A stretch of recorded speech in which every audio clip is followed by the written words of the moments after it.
ఈ 30 రోజుల పాటు నిరాటంకంగా కొనసాగిన అందరికీ అర్థమయ్యే రీతిలో భగవద్గీత అనే కార్యక్రమంలో మనం ఇంతవరకు తెలుసుకున్న విషయాల్ని ఒకసారి రీక్యాప్ చేద్దాం. జీవితంలో పెద్ద యుద్ధం బయటెక్కడో కాదు, మన లోపలే ఉంటుంది. మార్పు అనేది జీవితంలో సహజం. ఏదైనా సరే టెంపరరీనే. స్థిరంగా ఉండే మనసే నిజమైన స్ట్రెంగ్త్.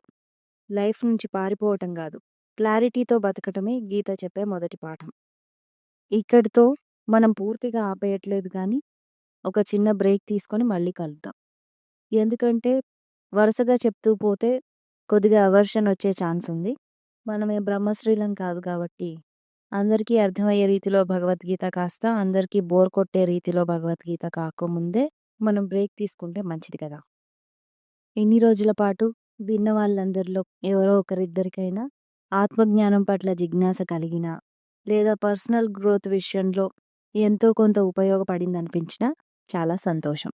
మళ్ళీ కలుద్దాం. స్వస్తి.